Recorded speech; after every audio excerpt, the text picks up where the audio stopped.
Bismillahirrahmanirrahim. Assalamualaikum warahmatullahi wabarakatuh. Halo teman-teman semuanya, kembali lagi dengan saya Maryam Ulfah.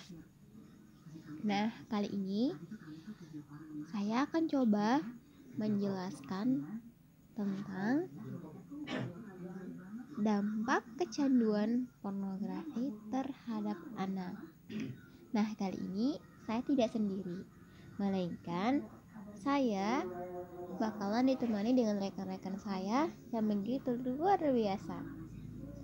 Kami dibagikan kelompok, dan kami di sini merupakan kelompok 1. Dan yang begitu luar biasanya dan yang begitu istimewanya, kali ini saya tidak kelompok dengan teman satu kelas saya, melainkan kami beda-beda kelas. Nah, materi ini merupakan tugas dari mata kuliah kami, yaitu neurologi, yang dibimbing oleh Ibu Lulus Sukmawati MPD. Nah, sebelum kita masuk ke pembahasannya, terlebih dahulu kami memperkenalkan masing-masing biodata kami. Singkatnya, perkenalkan, nama saya Maryam Ulfah. Saya kelas 4C dengan NIM 190110067. Kali ini saya sebagai pemateri pertama dan sekaligus sebagai moderator. Nah, kemudian rekan saya satu lagi, yaitu Nur Atika Fitria Rizky, merupakan dari kelas 4C juga. Dia sebagai pemateri kedua. Selanjutnya ada teman saya yang berasal dari kelas 4A, yaitu yang bernama Aulia. Dia sebagai pemateri ketiga. Kemudian teman saya satu lagi merupakan kelas 4D, yaitu yang bernama Riyadatul Nafi'ah. Dia sebagai pemateri terakhir ataupun materi keempat. Nah, tahap perkenalan sudah kami lakukan, maka tahap selanjutnya yaitu pembahasan. Nah, mau tahu kan gimana pembahasannya tentang dampak kecanduan pornografi terhadap anak? Kayaknya kalian penasaran banget ya. Nah, sabar guys. Baiklah, kita masuk ke pembahasan yang pertama ataupun materi pertama yang akan disampaikan oleh saya sendiri, yaitu Maryam Ulfah. Nah, mau tahu kan pembahasannya kayak gimana? Yuk disimak. Baiklah teman-teman, kita masuk ke pembahasan yang pertama. Jadi, dalam dampak kecanduan pornografi terhadap anak ini dapat merusak otak, dimana kemajuan teknologi ibarat dua mata pisau. Di satu sisi sangat menguntungkan dan di sisi lain sangat berbahaya. Para peneliti ahli sosial psikologi klinis telah banyak mengklarifikasi beberapa dampak sosial psikologis. Sedangkan peneliti biologi dan ahli saraf mulai menggambarkan bagaimana pornografi memiliki dampak negatif yang kuat yang sangat berbahaya untuk generasi muda. Meskipun terdapat cukup banyak penelitian yang menunjukkan aspek positif dari teknologi modern, namun banyak juga pula penelitian yang menunjukkan bahwa teknologi modern memiliki efek yang merugikan anak. Salah satu dampak negatif dari kemajuan teknologi adalah merebaknya pornografi. Nah, menurut para ahli pornografi memiliki begitu banyak dampak negatif untuk anak. Adapun kemungkinan negatif dari paparan pornografi, khususnya video porno pada anak usia dini, diantaranya dapat merusak otak. Profesor Greenfield dari Oxford University menjelaskan bahwa otak adalah organ manusia yang dapat berubah. Otak secara substansial dapat dibentuk oleh pengalaman atau dengan hal-hal yang kita lakukan. Pada tingkat mikroseluler, jaringan sel-sel saraf yang membentuk bagian-bagian otak sebenarnya berubah sebagai respon terhadap pengalaman dan rangsangan tertentu. Dengan kata lain, otak sebenarnya bisa dibentuk, terutama pada masa usia dini. Dampak kecanduan pornografi ini sangat sama seperti penggunaan obat-obatan terlarang yang dapat merusak otak dan pikiran, di mana saat seseorang melihat konten pornografi, struktur kerangka otak dapat berubah dengan penyusutan jaringan otak. Lambat laun, otak akan mengalami pengecilan ukuran dan kerusakan permanen pada bagian prefrontal cortex atau disingkat dengan PFC. Penelitian otak menjelaskan bahwa PFC hanya ada pada otak manusia, membedakan otak manusia dengan otak binatang. PFC ini berfungsi menggabungkan informasi dari semua indera dan membentuk kepribadian dan perilaku sosial manusia, sehingga manusia bisa berbahasa, berimajinasi, melakukan penilaian baik dan buruk atau benar dan salah, mengambil keputusan seperti apa ia harus bersikap atau bertindak, serta merancang masa depan. Saat melihat konten porno pertama kali, biasanya anak akan merasa jijik dan tidak pantas karena aktifnya sistem limbik di otak. Saat sistem limbik aktif, sistem lain dalam otak seperti norepinefrin dan serotonin ikut aktif. Sistem tersebut menimbulkan dorongan pada sistem limbik untuk meningkatkan perasaan nyaman, bahagia, puas, sehingga meningkatkan nafsu serta dorongan seksual. Jika hal-hal tersebut tidak dibatasi atau didapat secara berlebihan, ia akan membuat seseorang kecanduan pornografi.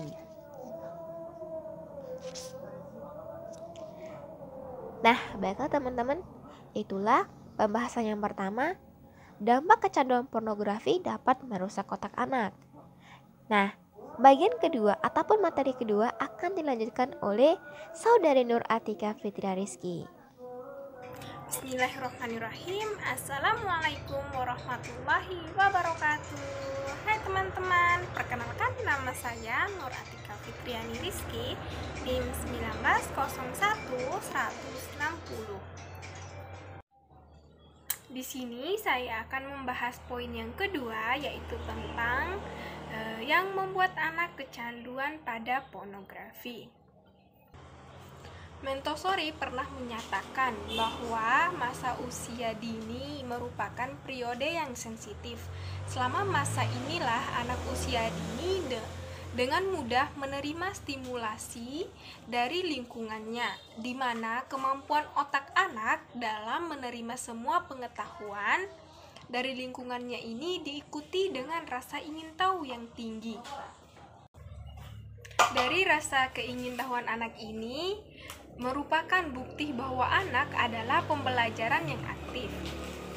Hal ini dapat dilihat sejak adanya inisiatif anak untuk mencari tahu, mencoba, dan bereksplorasi secara mandiri semua hal baru atau hal yang menarik baginya. Oleh karena itu, tidak menutup kemungkinan jika salah satu hal yang mungkin membuat anak tertarik adalah pornografi atau video porno yang secara tidak sengaja ia tonton. Peneliti juga dapat menjelaskan bahwa pornografi dapat membuat seseorang kecanduan, di mana banyak anak-anak yang tidak sengaja melihat konten porno untuk pertama kali akan terdorong untuk melihat lagi dengan sengaja melihat. Bahkan besar kemungkinannya bahwa anak akan mengkonsumsi konten porno berulang-ulang atau bahkan seumur hidupnya. Hal ini bisa juga disebut dengan narkomela atau narkotika lewat mata. Narkomela atau narkotika lewat mata adalah pornografi yang dilihat oleh seseorang yang memiliki efek kecanduan dan daya rusak sebagaimana pada pengguna narkotika, di mana narkomela ini dapat mempengaruhi oleh konsentrasi anak yang kecanduan pornografi terus-menerus membayangkan materi pornografi yang sebelumnya. Anak lihat dan merasa ingin tahu, rasa ingin melihat atau menikmati konten pornografi lagi. Berdasarkan gender, diketahui bahwa anak laki-laki lebih mudah kecanduan pornografi dibandingkan anak perempuan. Hal ini dapat diperkuat dengan hasil penelitian yang menunjukkan bahwa anak perempuan merasa kecewa melihat konten pornografi. Bismillahirrahmanirrahim. Assalamualaikum warahmatullahi wabarakatuh. Perkenalkan, saya Aulia Indah Depiana dari kelas 4A dengan nomor NIM 1901100021. Baiklah, di sini saya akan melanjutkan materi sebelumnya, yang dimana materi ketiga yaitu sulit berkonsentrasi dan fokus. Nah, dampak kecanduan pornografi pada anak yang memiliki IQ tinggi adalah dapat mengakibatkan anak sulit berkonsentrasi untuk belajar dan beraktivitas karena anak akan merasakan kegelisahan akibat rasa penasaran ingin tahu yang besar. Sedangkan untuk anak yang ber-IQ rendah, pengaruhnya bisa lebih ekstrim lagi. Mereka tidak akan mampu berkonsentrasi lagi dan hari-harinya itu dikuasai total oleh pikirannya tentang porno-porno yang dilihatnya. Nah, pornografi yang ditonton anak pada masa golden age atau masa emas merupakan sensasi seksual yang diterima sebelum waktunya, sehingga yang terjadi adalah mengendapnya kesan mendalam di bawah otak sadar yang bisa membuat anak selalu memikirkan konten porno. Mereka sulit berkonsentrasi, tidak fokus, malas belajar, tidak bergairah melakukan aktivitas lain, dan hingga anak itu mengalami disorientasi atau kehilangan pandangan terhadap jati diri bahwa sebenarnya mereka masih anak-anak.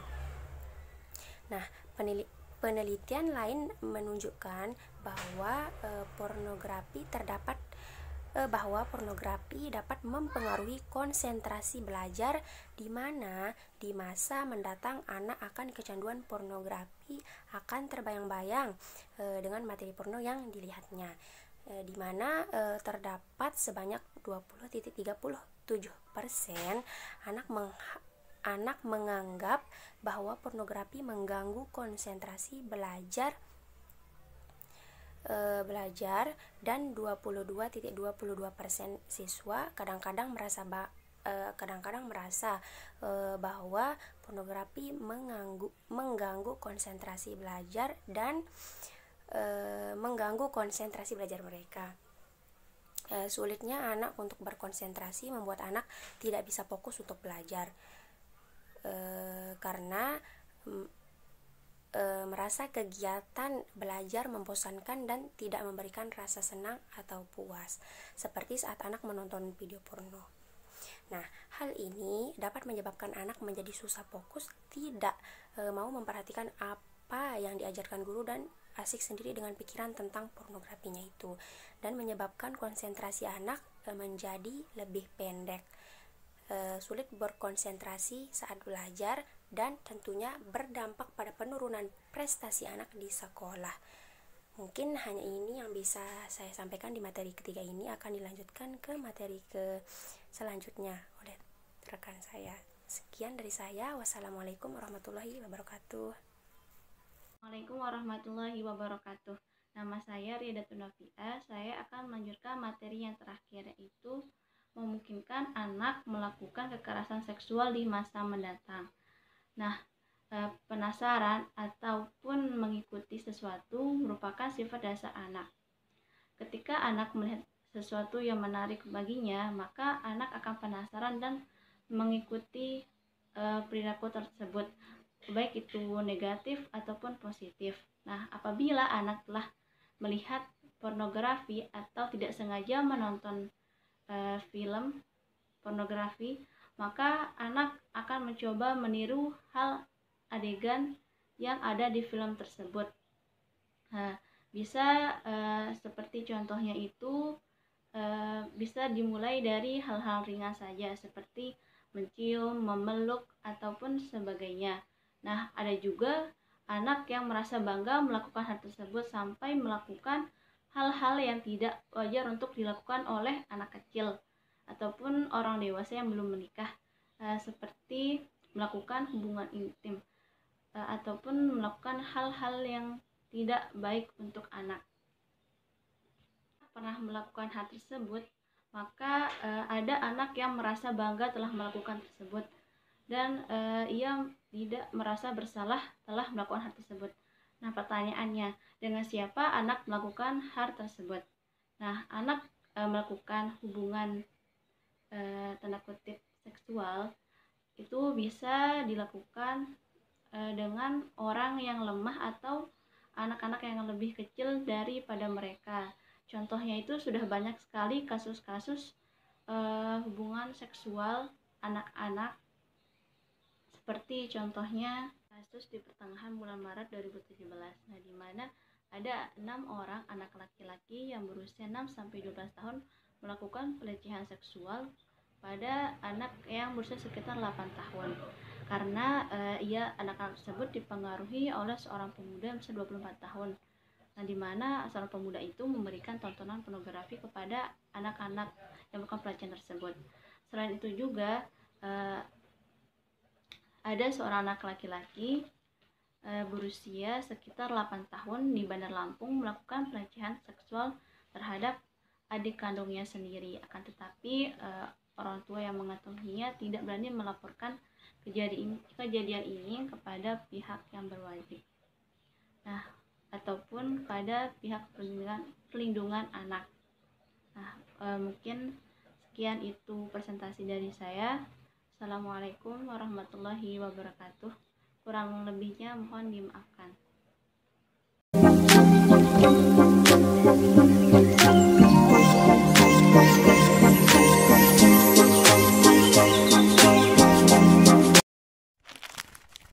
Tahukah Anda, otak merupakan bagian tubuh yang paling penting bagi manusia? Sekarang angkat tangan Anda dan letakkan pada dahi. Tepat di situ, ada bagian otak yang paling istimewa. Bagian itu disebut prefrontal cortex atau disingkat PFC. Menurut peneliti otak Jordan Grafman, PFC ini hanya ada pada otak manusia, sehingga membedakan kita dengan binatang. Bagian ini diciptakan dan dirancang khusus oleh Tuhan supaya manusia mampu memilih dan memiliki etika. PFC berfungsi seperti pemimpin. Ia bertanggung jawab untuk berkonsentrasi, memahami benar dan salah, mengendalikan diri, menunda kepuasan, berpikir kritis, dan merencanakan masa depan. PFC adalah pusat pertimbangan dan pengambilan keputusan. PFC inilah yang membentuk kepribadian dan perilaku sosial. Sayangnya, PFC adalah bagian otak yang paling mudah mengalami kerusakan. Jika PFC rusak, maka kepribadian orang bisa berubah. Rusaknya PFC bisa disebabkan oleh benturan fisik, bisa juga oleh zat kimia, seperti narkotika, psikotropika, dan zat adiktif atau nafsa. Dan ternyata penyebab paling merusak juga pornografi, yang disebut narkolema, narkotika lewat mata. Bagaimana pornografi mempengaruhi otak dan pikiran kita? Adi, remaja 12 tahun, melihat gambar di TV yang menjurus ke porno. Awalnya, ia merasa kaget dan jijik. Ini karena sistem limbik di otak Adi menjadi aktif. Sistem limbik mengatur emosi juga keinginan makan, minum, dan berhubungan seksual. Sistem limbik ini kemudian mengaktifkan zat kimia otak bernama dopamin. Dopamin memberi rasa senang, penasaran, sekaligus kecanduan. Zat ini juga aktif jika orang mengkonsumsi nafsa. Oleh karena itu, sifat candu pornografi sama dengan sifat candu nafsa. Otak akan mengingat apa yang membuat Adi senang dan bagaimana ia memperolehnya. Jika Adi mendapatkan pembinaan akhlak, etika yang baik, dan patuh pada norma sosial, dorongan melihat pornografi, meskipun menyenangkan, akan ia abaikan. Namun karena hal itu tidak ada pada diri Adi, ketika ia sedang merasa bosan dan ingin mencari kesenangan, otak akan mendorongnya agar melihat pornografi lagi. Namun lama-lama, Adi bosan melihat jenis gambar yang sama dan butuh yang lebih porno untuk memicu rasa senang. Sekarang, dengan internet, pornografi menjadi jauh lebih mudah didapat. Pertama, Adi membuka internet dan tidak sengaja melihat gambar yang menjurus ke porno. Berikutnya, ia sengaja membuka lagi untuk melihat yang lebih porno. Awalnya melihat yang sedikit terbuka, lama-lama semuanya terbuka. Awalnya melihat 1 menit, lama-lama 1 jam. Adi mengalami kecanduan pornografi. Bagaimana kerusakan PFC akibat kecanduan pornografi? Secara alamiah, dopamin dialirkan dari sistem limbik ke PFC. Orang yang kecanduan pornografi akan mengalirkan dopamin secara berlebihan sehingga membanjiri PFC. PFC menjadi tidak aktif karena terendam dopamin. Semakin sering PFC tidak aktif, ia akan semakin mengerut dan fungsinya terganggu. Sistem limbik justru akan berkembang semakin besar karena terus mengaktifkan dopamin, sehingga Adi cenderung untuk terus mencari kesenangan tanpa takut atas akibatnya. Jika tidak ditangani segera, Adi berpeluang besar menjadi pelanggan pornografi seumur hidup dan mengalami kerusakan otak di bagian PFC. Awalnya, ia akan kehilangan konsentrasi, penurunan kemampuan menimbang benar dan salah, serta berkurangnya kemampuan mengambil keputusan. Lama-lama, besar kemungkinan ia akan melakukan masturbasi, oral seks, hubungan seksual suka sama suka, dan mudah berganti-ganti pasangan seksual. Pernikahan dianggap tidak penting, pasangan dianggap hanya sebagai objek seksual semata, cenderung merendahkan derajat dan kehormatan lawan jenis. Selera hubungan seksualnya pun tidak sehat dan seenaknya, kasar sampai tega memperkosa. Manusia jadi tidak ada bedanya dengan binatang. Inilah dampak yang terjadi akibat kerusakan PFC. Ahli bedah otak Donald Hilton Jr. mengatakan, jika difoto menggunakan alat magnetic resonance imaging, otak yang rusak akibat pornografi memperlihatkan hasil yang sama dengan otak yang rusak karena kecelakaan. Ia juga mengatakan, berbeda dengan dampak nafsa yang merusak otak di 3 bagian, pecandu pornografi yang sudah melakukan hubungan seks dengan anak-anak mengalami kerusakan otak di 5 bagian. Terbukti, pornografi pada anak lebih bersifat merusak karena PFC belum matang dengan sempurna. Tapi untungnya, otak anak yang belum sempurna ini masih mudah dibentuk. Pengaruh pornografi bisa lebih mudah dihilangkan asal ada usaha untuk memulihkan dengan sabar, terutama oleh ayah ibu, keluarga, dan orang terdekat. Pelajari bagaimana mencegah dan menangani anak yang terkena pornografi. Mari lindungi generasi kita dari bencana pornografi dan kejahatan seksual.